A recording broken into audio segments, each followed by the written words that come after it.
mentioned a number of times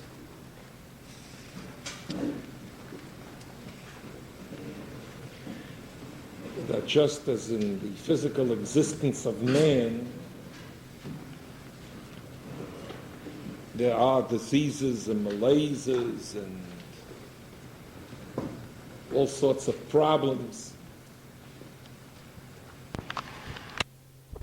In the neshama, in the soul of man, there are also problems. It's very easy to accept such a premise. Not difficult to understand.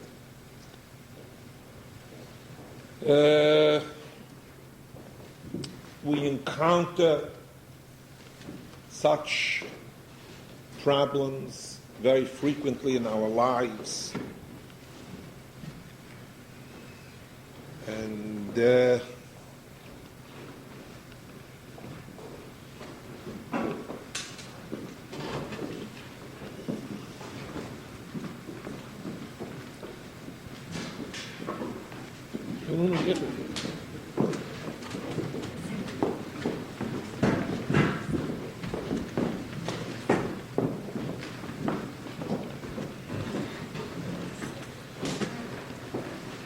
we react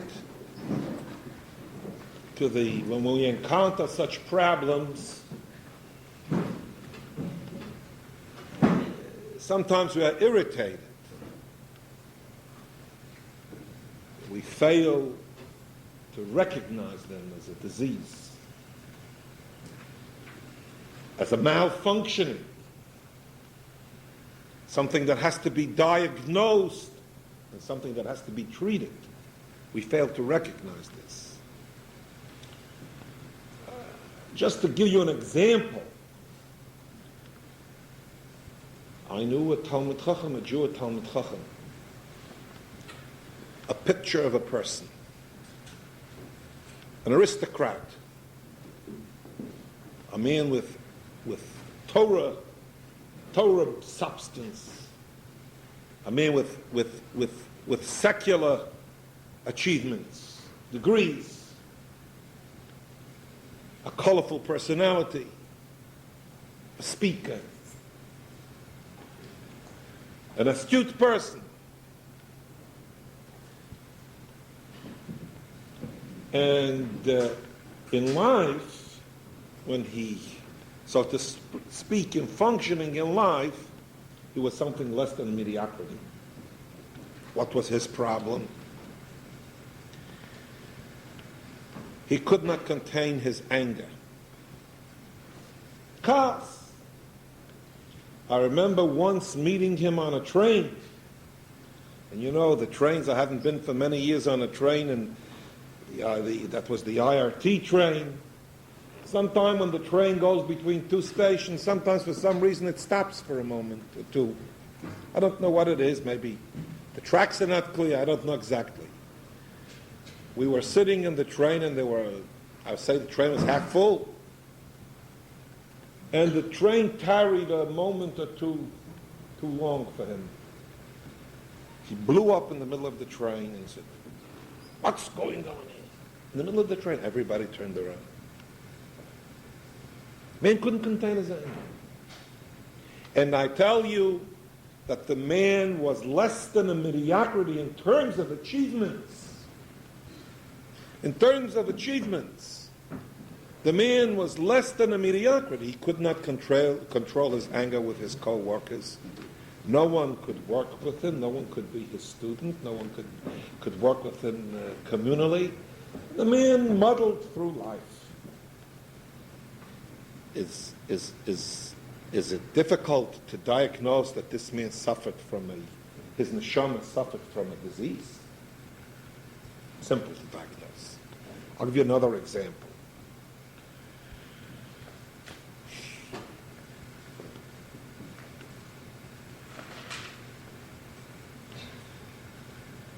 I know a man who was a scholar, Torah scholar.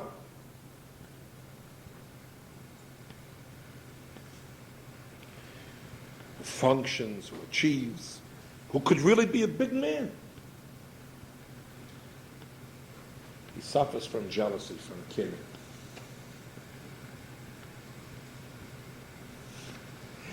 The moment he fantasizes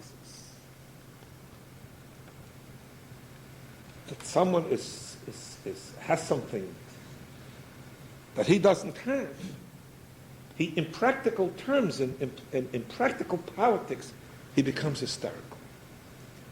And he becomes enmeshed in his own machinations. And people stand on the sideline, they say, how can this be such a Talmud Chacham? How can this be that he should become involved in such nonsense? But those that are close to him see that he suffers from... The root might be insecurity, but still it's a disease. It's a disease of the soul in a man with intelligence. These are examples I just bring to four examples that in the soul there are diseases. A mother says to me, I sit on the chair, listen, I'm also naive. She has problems with her son. She can't give love. Receive, she can receive. Give, she can't give. Why can't she give? All right, I'm not a psychiatrist. So when the story unravels, she didn't receive it either. It wasn't given to her, so the experience of giving, she can't give. And don't think that this is a problem that's uncommon.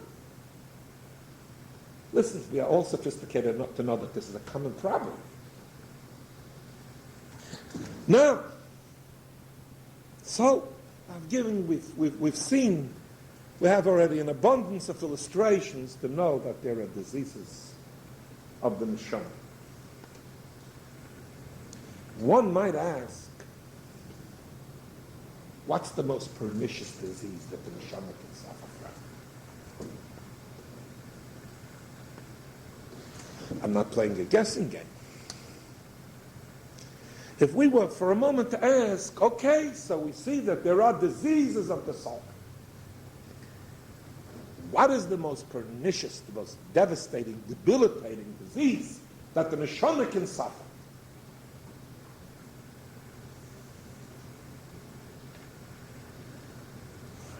I have an interesting thing.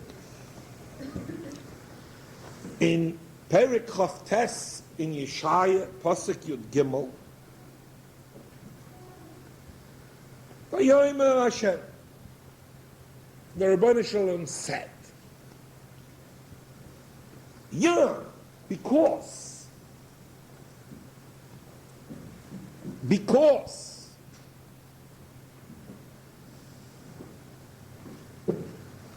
ki nigash ha'om hazeh b'fiv, this people, referring to the Jews, they have approached me, they have a relationship with the Rebbeinu Shalom. Ubisvosov kibdudi. The Jewish people, the Jewish nation, the Rebbeinu Shalom is speaking now, he's, so to speak, unburdening his heart. He says, they have approached me, ki nigash ha'omazeh, befiv, they pay lip service to me. Ubisvosov kibduni, ask a Jew in the street. Yiddishkeit, a nice thing. The Jewish people's a nice. Oh, yes. Who hasn't met? I mean, by and large, the overwhelming majority of Jews are good people. You speak to them. No matter how limited their religious practices is irrelevant. Jewish, oh, I come to the synagogue. Oh, I contribute to our people and our heritage. Oh, yes. And the Rebbeinu Shalom is important, and religion is important. It's all important. His lips articulate these concepts.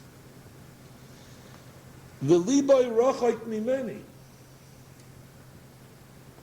But in the core of his being, in his heart, liboy rachok mimeni, but in his heart, where all the motivations are created, where the energy for the will is created, His heart is distant from the Rebbeinu Shalom. Vatehi yirasam oisei mitzvahs hanashim melumada. Their true awe of the Rebbeinu Shalom in this world is habit and rote. In this last phrase, we'll explain it again, Vatehi yirasam oisei mitzvahs hanashim melumada. Oh yes, religion is important. Yiddishkeit is important. Kedusha, holiness, is important. We recognize that holiness is poetic. Something to be admired.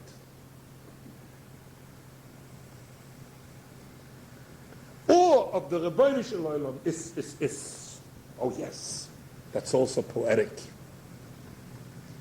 The Rebbeinu Shalom says, it is all mlumada. Mlumada comes from the word lilmod, loma, to learn. It's something that's taught by rote. Someone taught them to say these words. Oh yes, it's important, it's beautiful.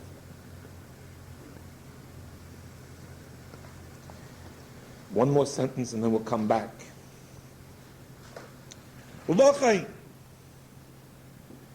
Since the core of the relationship, the root of the relationship is a vacuum, there is no feeling there. There is no true will. There is no true pulsation that feels. There's not a pulse that beats with the Rebbeinu Shalom. It's only a lip service. It's only a habit. Yes, yes, yes, yes, yes, yes, yes. L'chein hineni Yosef lahafli yisa'om hazeh haflei v'fela v'ovda chochmas chachama v'ubinas nevoinim tistalta. The world, the physicists teach us in the physical world that every action has a reaction. If it's true in the material world, it's 1,000 times over true in the spiritual world. Every action has a reaction. Humanity, and the Jewish people included, go through existence and have a relationship with the Rebbeinu Shalom which is just external, extrinsic, which is just a crust. Oh yes, Yiddishkeit is important. Oh yes. So the Rebbeinu Shalom says, do you know what this causes? You know what the reaction to such type of existence is? Do you know what a reaction elicits and it evokes? The wisdom of their wise men shall perish, and the understanding of their wise men shall be hidden. You relate to the Rebbeinu Shalom who relates to the world through the Chochmas HaTorah. You relate just with a shell, with an exterior. One moment. Therefore, I'll take wisdom away from the world. True wisdom and true wise people will not be here anymore. If you treat, we'll explain the whole thing in a moment. These are these two sentences, right? We'll come back to the first sentence and we'll go back to the second sentence. The name of the disease is mlumada, rote, habit. In Chazal it says, on these psukim, that the result of relating to the Rebbeinu Shalom through habit and through rote and without understanding and without true feeling, the Chazal said this is a greater curse than the destruction of the Beis HaMikdash.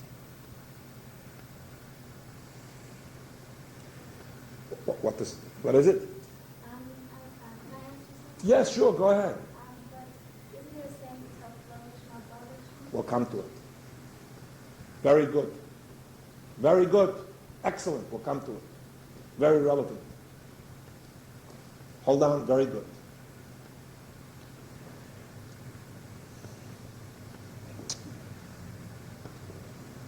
Let's dwell for a few moments on the nature of this malady.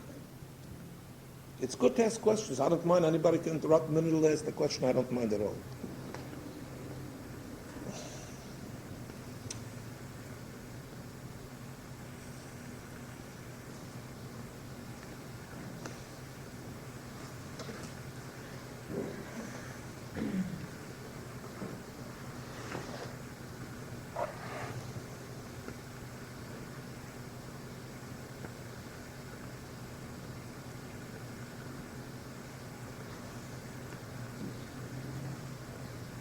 The Reishis Chochmah, one of the classical medieval scholars, dwells on this point, and he has a few words to say.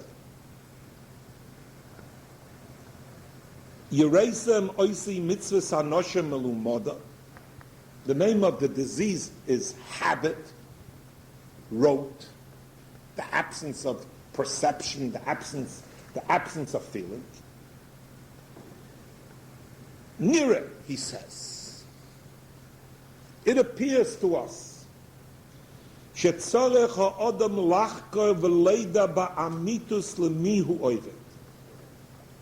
incumbent upon a person to think and to understand the truth of the relationship. To whom is he relating and to what is he relating? Ulemihu yore, and what inspires the awe a person has to think and meditate? It is the function and the responsibility of a person to understand lemihu oide do lemihu yore. He has to understand this. Ke'inyan Ma'ashetziva David HaMelech al Vashon Shlomo. David HaMelech told his son Shlomo, Da eselekei avicha v'avdei. David HaMelech, in his last will to Shlomo HaMelech, told him, Da eselekei avicha v'avdei. He told him, know and understand the Rebbeinu Shalom of your father and serve him. The service and the relationship, he told Shlomo HaMelech, has to be built on understanding and a consciousness. And he goes to say, if, he says, and he continues for a few lines, he says, the symptoms of the disease of rote is, he says, if there's no neshama, if there's no verve, if there's no feeling, if there's no understanding, he says every test that a person will encounter will weaken this relationship. Every alien ideology that will be unleashed in the world will weaken his relationship with Torah and Yiddishkeit. And he concludes, and he says, the flow of these two sentences that we learned before in Yeshaya, that because you serve the Rebbeinu Shalom, because the posture of your relationship with the Rebbeinu Shalom was one where I don't have to understand, and I just function, he says, therefore, Mida Keneged Mida, we understand that there's a law in the spiritual world. We know there's a law of Mida Keneged Mida. We know that there is not just indiscriminate punishment. The Rebbeinu Shalom does not relate to the world indiscriminately. Every action has its reaction. He says, therefore, if you have not related to the ultimate truth in a dynamic, organic way, in a real way, therefore the truth will remove itself from the world, and you will not see it. Therefore you will not see. Therefore, if this is what you want, if you refuse to see the truth, if you refuse to structure your life so that during your life you'll have the ability in your own way, in your specific way, to have some contact with the truth. We'll soon talk about that, about the logistics and the practical aspects of this. He says, therefore in the world, the wisdom of the truth and the luster of the truth will be lacking in your life, and you won't see it. That's the you will not see it. If you do not deal with this in an alive way, in a vibrant way, you will not see it. He says, you'll won't see it. You'll say, well, what is there? What are they talking about? There's nothing to it. There's nothing to Shabbos. There's nothing to the holiness of Shabbos. There's nothing to the Kedusha of the Mishpacha. There's nothing to Tznius. There's nothing to this. You won't see it. He says, not because there's nothing there, because in you the mechanism is not functioning in that direction. Therefore, the Rebbeinu says, therefore the truth will withdraw itself from your mental vision, and you won't see it. And when will you see it? You'll soon see what he says when you see it. Come, you have to have a little patience till we come to a certain juncture here. Then things will fall in.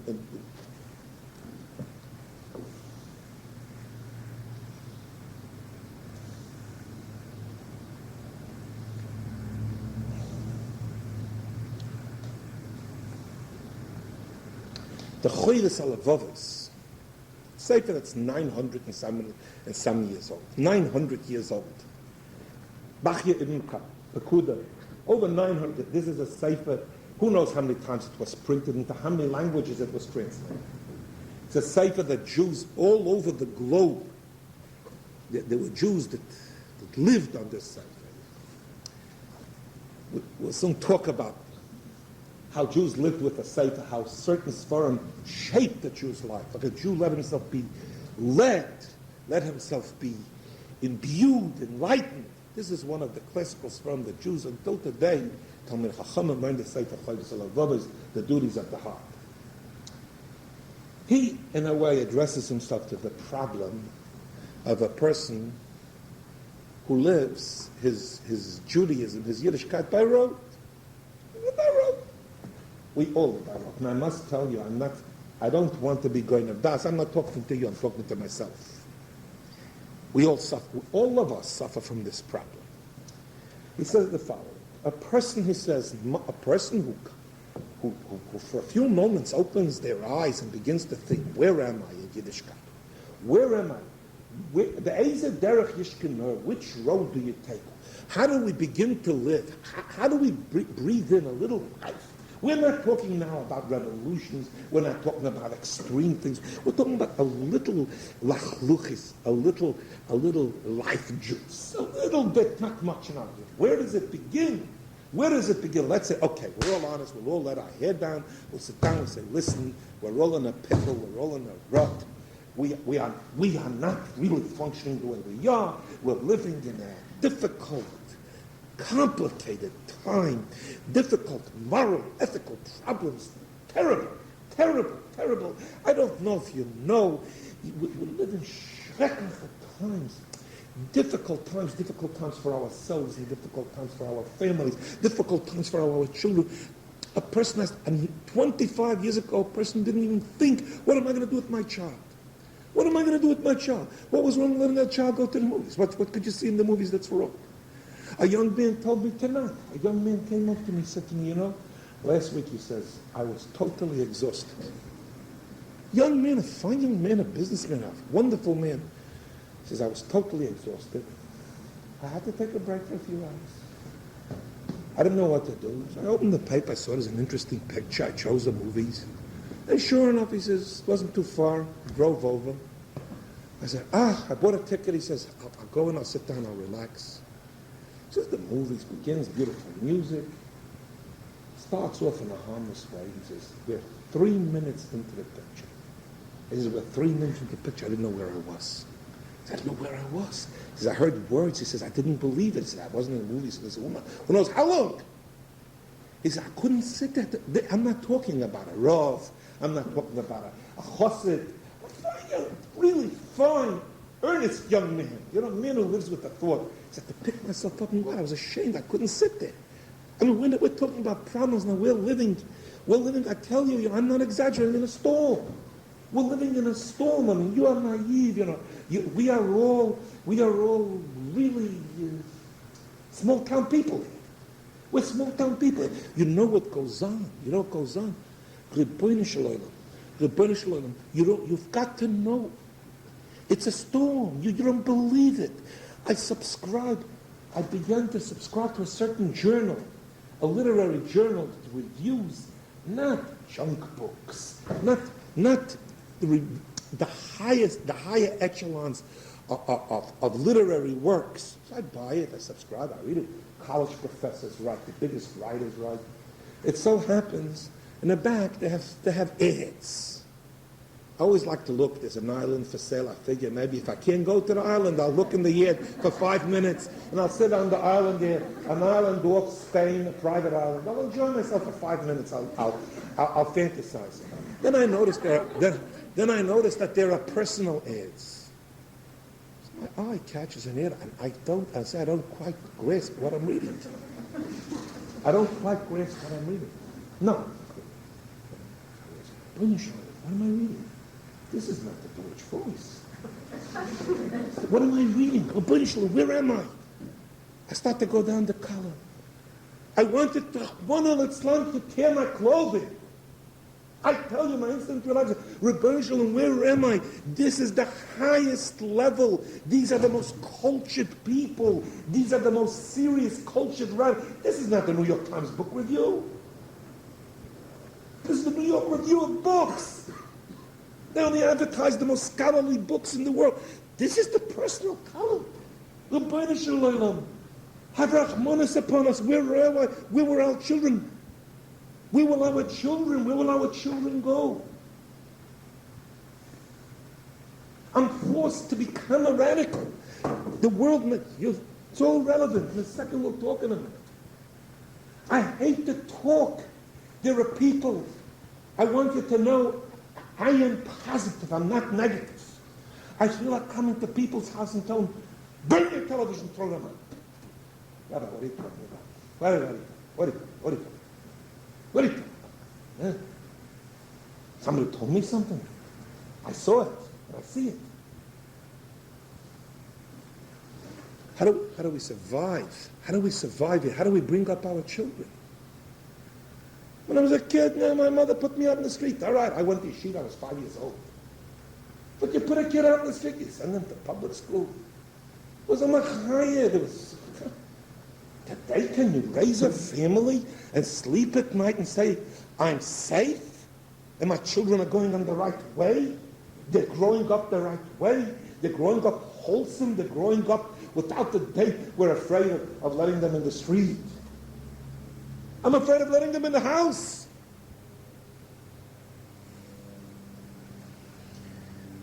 With Mlumada today, with Yiddishkeit by road today, we all stand in terrible, terrible danger. The Chodesh Halavavah says, you want to live, you want to shape your life, or you want to be shaped. If you want to be manipulated and you want to be shaped and you don't care, you want to do what everybody does.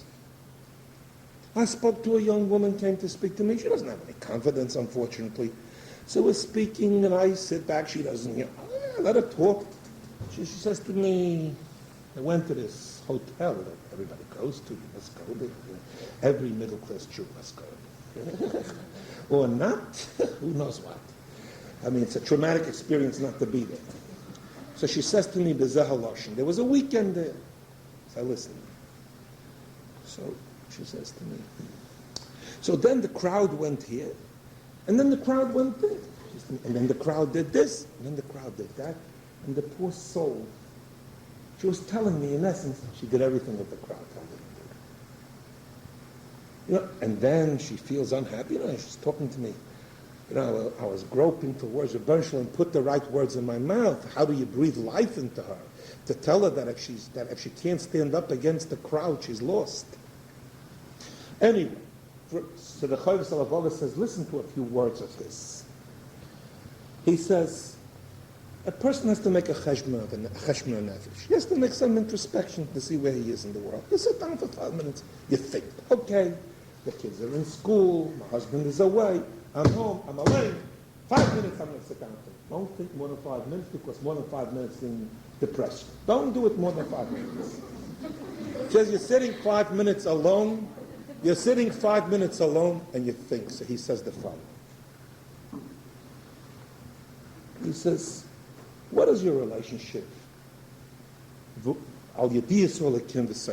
what do you know about the Rebbeinu Shalom and his Torah? What do you know about it? Honestly, what do you know about it? Divrei HaRishonim. What do you know about the sages and the Chachamim of the Talmud? What do you know about them? The Inyonei HaTfilis. What do you know about the siddur that you use and that you hold in your hand at least once a week, once a day? What do you really know about that siddur? What do you know about the substance and the significance of that siddur? An intelligent woman said to me, a woman that I highly regard, I regard her personality, her character, her intelligence. She says to me one time, she says to me, I can't daven. She said, I can't daven. I hear it. Oy vey. Can't daven to me. I know what you can't daven. Rav Shlomo says, did you think, what do you know about the siddur? You're intelligent, you're sharp, you're perceptive, you're sensitive, and you tell me you can't daven? There's only one answer. You don't know what there's in the siddur. You don't know what's in the siddur. So he says, the Rav Shlomo says, the inyonei hatfilah shalom de kaknusai. He says, you have siddur. You know which siddur you have? He says, you have the siddur that they gave you in grade school. You still have the same siddur.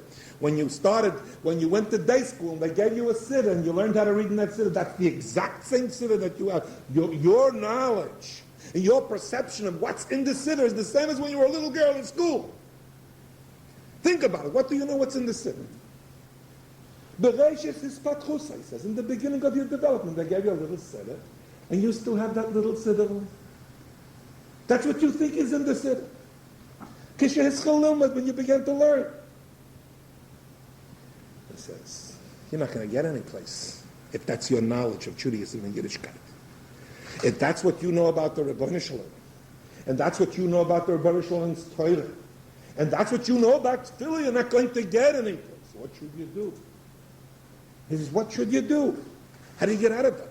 And we're talking about observant Jews. We're talking about Jews that would not think of Chil Shabbos. Talking about Jews that would not think of eating non-kosher chas v'sholem.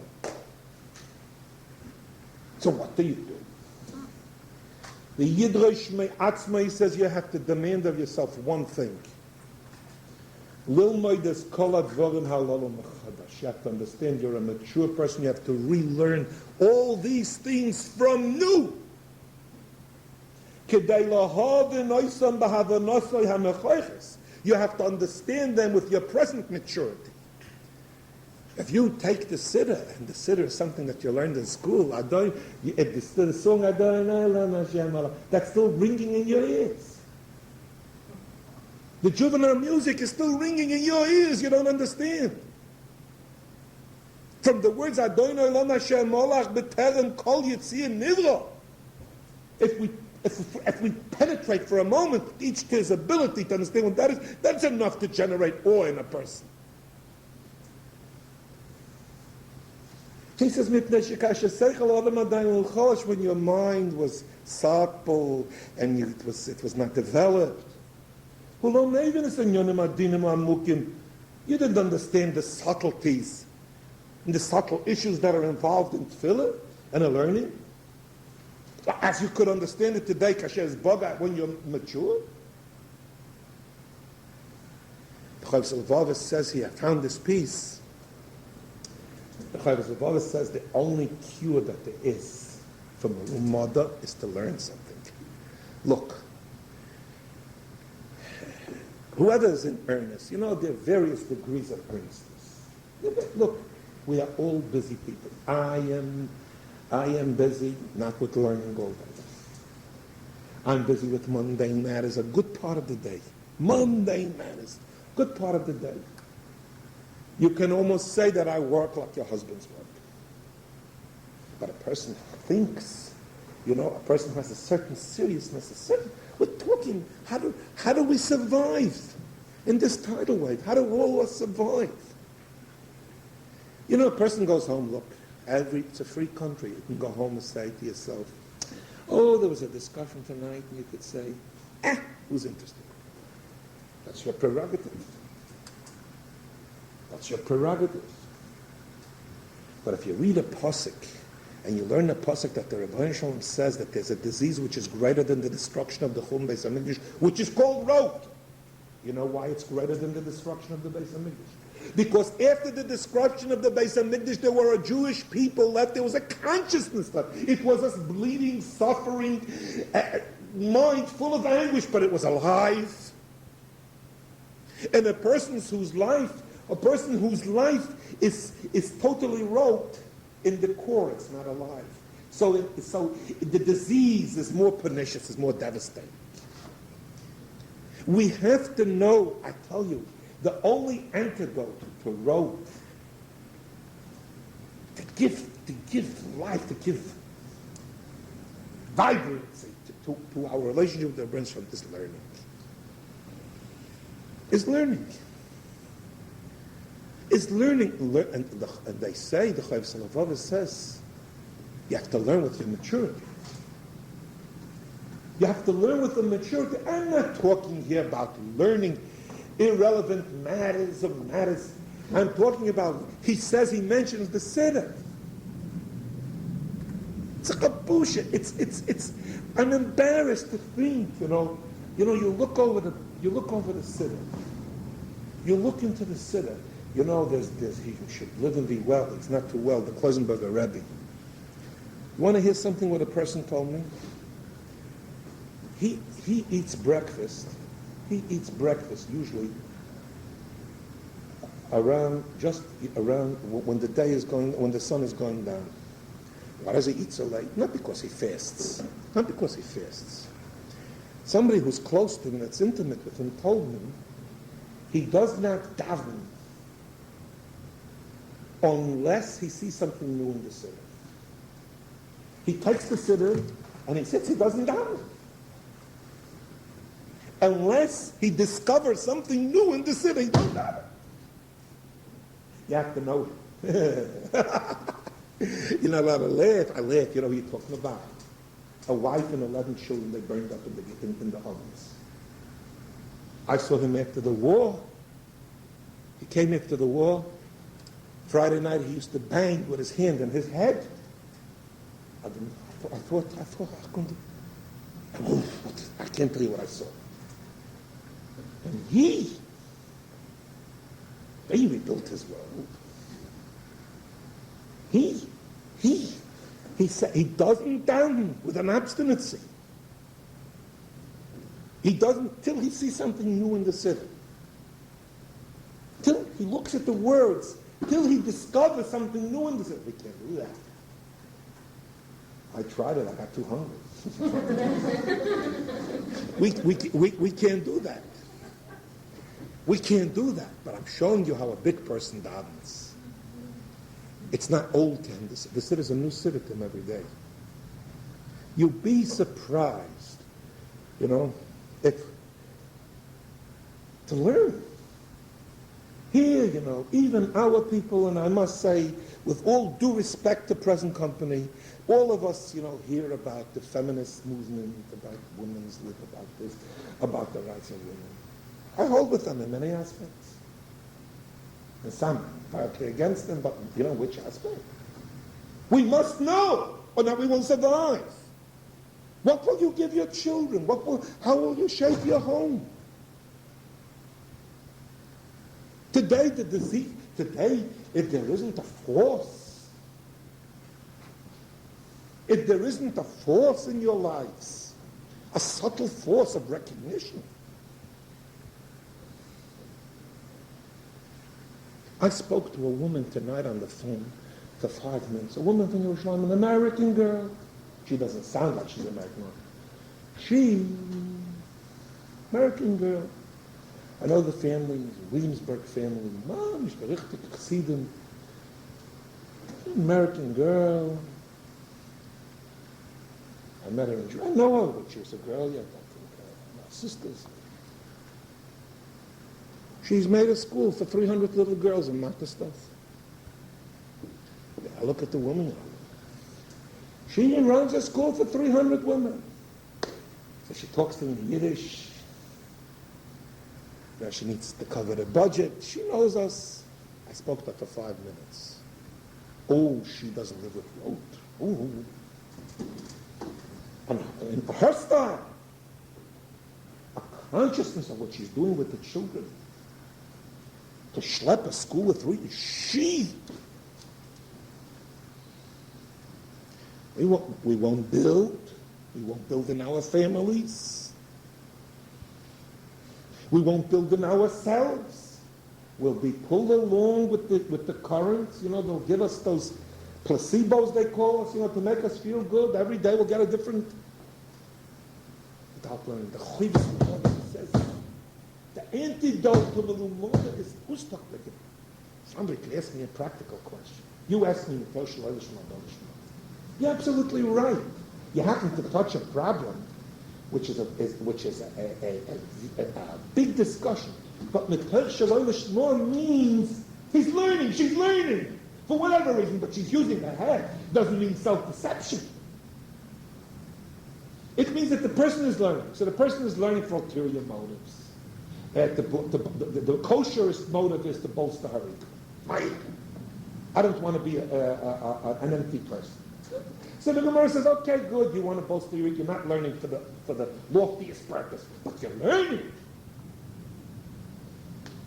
The Gemara says, I'll take that chance. I'll gamble on you. If you're learning and you're a human being, I don't care what your motives are. If so you want to be known as a scholar, whatever it is, X motive. But the Gemara says, I'll take my chance. If you bask in the sun of the Torah, you're going to get a nice day. Doesn't come to not learning.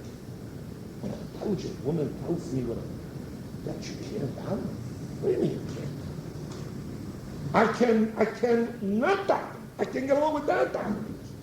If there's anything I do is daven. I look in the siddur. I got to Klosenberg. I can't find everything new, but I try to look at the words. I gaze at the words, and you see amazing things.